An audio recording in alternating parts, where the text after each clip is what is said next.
I entered my husband's company's luxury party with a gift. I walked into the party with a box wrapped in silver paper. My hands didn't shake, my smile didn't falter. Everyone turned, their eyes sweeping over the poor wife who never belonged among millionaires. And then I saw it.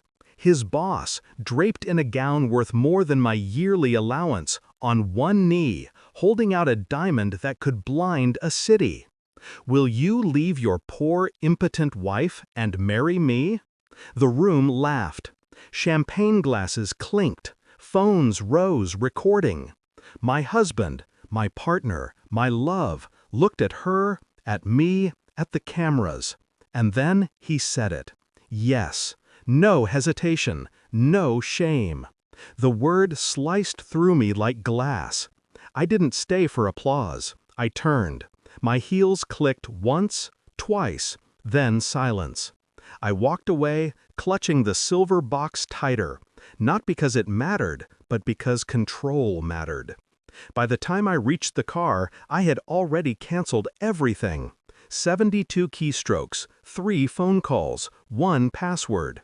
My 67% controlling share, worth $207 million, was no longer his to boast of. It was mine to bury. Minutes later, 27 missed calls. Then the knock at my door. When it began, I met him when I was foolish enough to believe in promises. He was charming, broke, hungry. I was rich, lonely, desperate to be seen as more than a wallet. He swore he loved me, not my money. He held my hand under city lights, whispered plans of building an empire together. I believed him. God help me, I believed him. I handed him my trust, my heart, my company's future. Piece by piece, I built him up until the world bowed at his name. And tonight, he threw me away for a shinier offer. The signs I ignored. It started small. Late nights at the office. Cologne I didn't buy. A softness in his voice when he said her name. I told myself I was paranoid, that success changed people. But then came the slip. A text on his phone I wasn't meant to see. "She doesn't deserve you. I can give you everything." He didn't delete it fast enough. His fingers shook when I asked about it. That was the moment I stopped being his wife. From then on, I was a ghost watching a man dig his own grave. The shift. Anger is useless. Tears are pathetic. Power lies in silence. I spent weeks preparing, not screaming, not begging, watching, calculating. I pulled strings he never noticed existed. Lawyers, brokers, private investigators. Every document he signed passed through my hands first. Every decision he thought he made, I had already accounted for.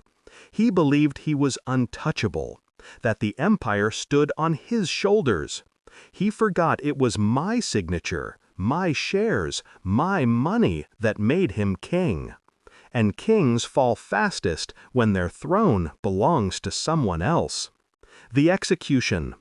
At the party, while he basked in his mistress's glow, my phone buzzed quietly in my purse. Confirmation emails, accounts frozen, deals voided. By the time he said yes, his kingdom was dust. I didn't need to humiliate him. He had already done that himself.